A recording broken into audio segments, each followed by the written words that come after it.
So welcome back, friends. So today's video, we're going to talk about something called urban interface. If that's a term you haven't heard before, what that means is with more and more folks wanting to get out of the cities and out into the country or rural areas, it's posing a real problem for firefighters and wildland firefighters because we have high value items, high value homes, buildings and structures, and life, people's lives and safety at risk in areas where traditionally there wasn't really a problem.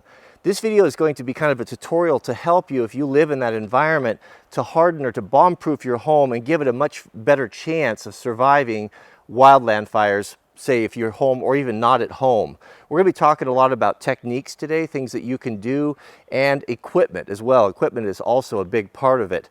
Some of the most important things that we can do is going to be the reduction or the removal of fuels. And what I mean by fuels, that could be anything like tall grasses. It could be ornamental shrubberies that are close to the homes. It could be pine needles and organic material that is on the roof or in the gutters or exposed decks. There's lots of different things. There's even considerations like fuel tanks, propane tanks, firewood stacked up against buildings that could be a huge problem, that just by removing those, you give your house a much better chance of surviving those wildland fires. So let's get into equipment a little bit. If you're fortunate enough to have a tractor, access to a tractor, one of the most important things for us in this area with all the grass is a good rotary mower like this. This is the Rhino TW26. And when you're looking at these mowers, they're not all the same. If you haven't purchased one, there's a couple things you want to really look for. You want to find something that is really put together well, because when you look at these things on surface value, when you look at them just superficially, they all kind of look the same, you know, whatever brand that may be. Some of the difference you want to look for is build quality. I'm a huge fan of Rhino equipment. I consider them to be the finest. They build the best stuff, the heaviest duty. They are just a premium implement. For example, you know, look at the frame on this. If you look across here, you'll see that that's big tubing, that channel right there, it runs from the connection point of the tractor all the way to the tail of the mower. Now, a lot of those, if you look at them, there's a local dealer down in town. I was stopped by to check them out. Everything on the back, the subframe, just stopped right there short. It was just sheet metal. You know, it's flexing, it's moving, it's going to crack. So those are just little things to look for. A few more examples why I like the Rhino gear. You know, lots of detail, drain holes on all of the box welded areas. So if you don't have a barn to keep your stuff in, it's not going to rust out. Safety guards and shields that you can easily replace when worn. Access ports to the bolts to the blades so you can easily get to them when you want to take them off and sharpen them. Greasable joints at the pivot points and axles. Oversized hardware, super thick steel, slip clutches on the drive shafts. All of these things combined to make this a piece of equipment that's going to last you your whole life. One of the best resources you can have is the Wildland Firefighting irpg. This is a small book that is, if you knew the contents of this book, you would be a super wildland firefighter. I'm surprised how many people don't utilize this. It's been 100 years in the making, you know, experience gained by countless hours, millions of dollars put into this, and it has all been boiled down to a wonderful little manual that just answers any question you could possibly have. Just indispensable. If you're a wildland firefighter, don't get caught on the fire without one of these. You will be sorry. All right, so if we go down here, we can just look in the table of contents there to Chapter 12, Urban Interface. So when we flip to this, to Chapter 12, or page 12, we can see right here we have all the things that will help us to make good decisions. I had kind of in my mind what I wanted to do this morning, and I went through here and actually had considered some things that I had not considered. Wooden siding or wooden roof materials or ornamental plants or narrow access. Can the guys get into your house? Do you have a bridge that won't hold the weight for engines? Open vents, you know, fuel tanks, power lines, all of those things. It gives you a real good place to start, and we're going to use this as a guide today. Goodness, when I look at what I have going on here compared to what is recommended by the irpg, I'm the worst offender here. What do we have? We got a fuel tank right there. Of course, it's empty, but I hadn't thought about that when I'd placed it there. But I don't want 1,000 gallons of fuel next to my shop with all of my tools in it. We've got tires stacked up there. We got flammables. We've got some plastics. We've got grass and shrubbery all over the place right up next to the building. We've got my giant pile of scrap metal that I've been putting off taking out, but there's lots of consumables in there as well. This is not good. This is not good at all. Here on the south side, we're not looking a whole lot better. We've got tall grass right up against the building, and people might say, well, that's a metal building, you know, that's going to be safe. No, it's not. Underneath that metal is a wood ledger, and that grass, what do you think is going to get started in there? And once that wood frame inside starts burning, that metal is going to offer no protection whatsoever. Here on the west side, we don't look a whole lot better.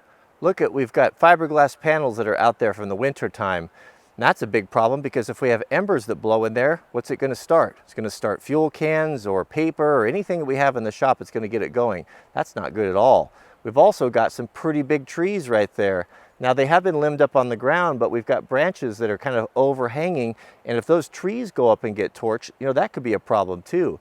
And here on the north side, or the front of the building, this doesn't look too bad. Of course, we've got a few things. We've got some wood blocks and sawhorses and just some general junk right there.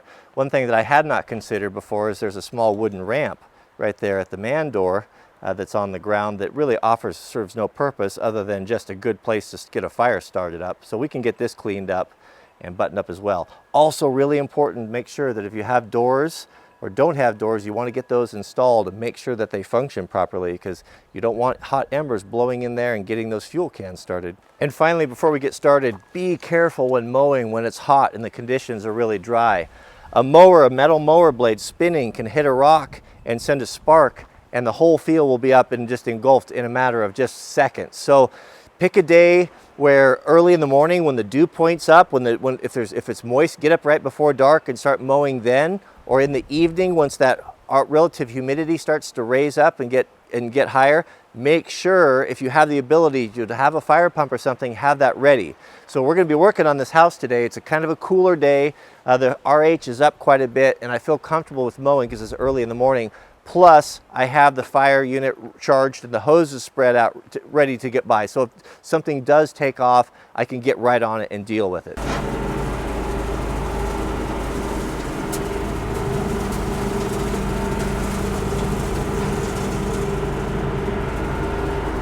Now, mechanical mower is only going to get you so close to your building. A weed trimmer, string trimmer, for me, I like the blades better because they last longer. They don't leave plastic all over your yard. You can sharpen them, and they cut a lot better on the real woody stuff. So we'll just trim along here as close as we can, and then we should be set. Now, if you want to take it one step further, if fire was imminent and I had everything else all done, I'd put the rototiller on, and I would actually rototill along here, removing that grass, basically making a small fire line in between the house and the field.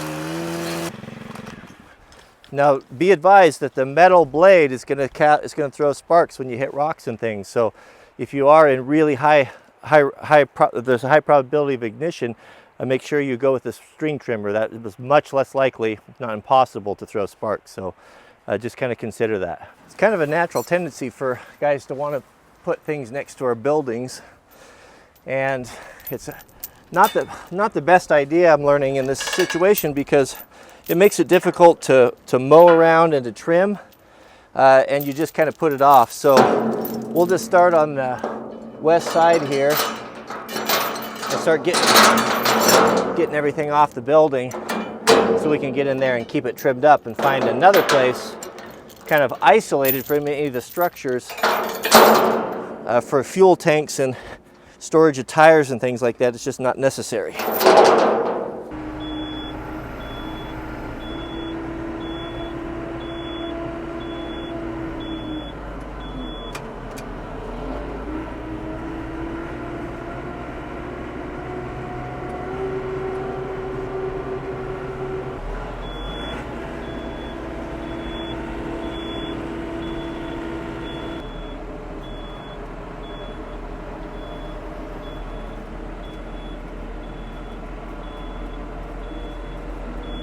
Having tires on the outside of your building, very bad. Big no-no. Nothing burns like a tire once it gets going. Put your tires inside, or give them away to someone who could use some used tires.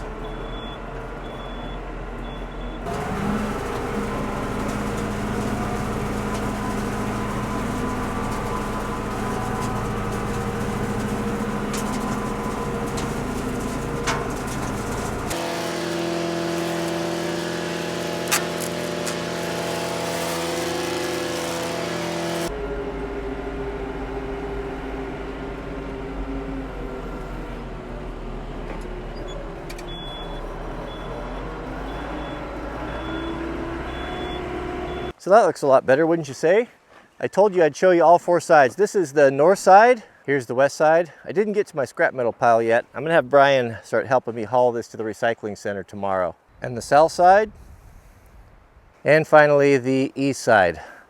Now, Brian and I, we're gonna have to take all that fiberglass out, replace all the purlins, which were 2x6s. We'll put 2x8s in this time, so it'll be stronger. Hopefully that won't happen again.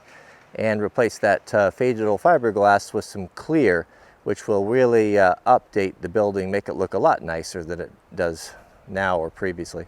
So one final thing I forgot to mention was a good hydrant on the corner of each building. It's really a good idea to do that. Run your hydrants in that way and make sure you have enough hose to access all sides of the building. You know, I've said before, it was really a shame that when I was on the Carlton Complex fire a couple of years ago, there were hundreds of homes and buildings that were lost. And a lot of that was in part by poor planning and fire preparation, but a good portion of it was from what they call forced evacuations. Now, I'm not going to tell you what to do if you're in a situation like that and the sheriff department comes through and tells you that you need to evacuate. You know, you're going to have to make up your own mind, make up your own decision.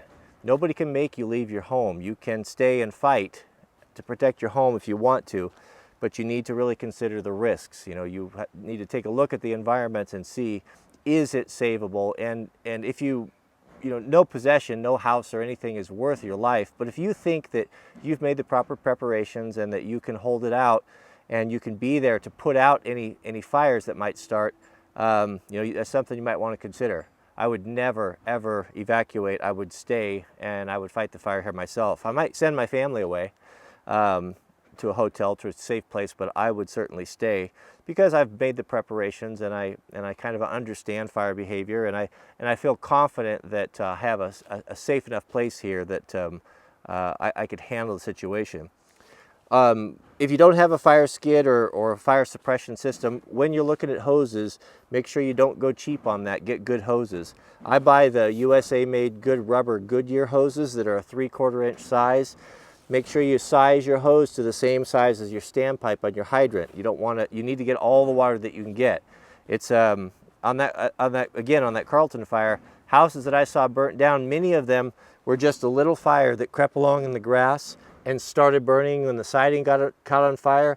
And because there was no one there to throw a shovel of dirt on there or turn on a garden hose, entire homes were lost, somewhat needlessly, in my opinion. But I wasn't there, and I didn't know, you know. So it's really hard to make those calls. But get your hoses, and if you can't afford to buy one for, I don't know that you need to buy one for every building, but you know, just have them ready and know that you can take one to the next. You might want to consider a quick attach, something where you can snap it off like an airline hose, move it over, and you can fight those fires.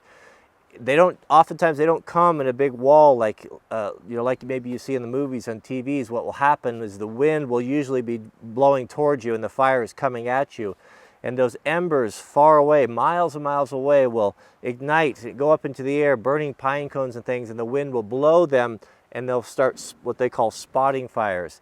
And I've been in situations like that where just everywhere you looked, it was like raindrops, a fire here, a fire there, and then they gradually increase. So you never really know. You can't say the fire is just going to come from here and I'll just make sure I cover that area.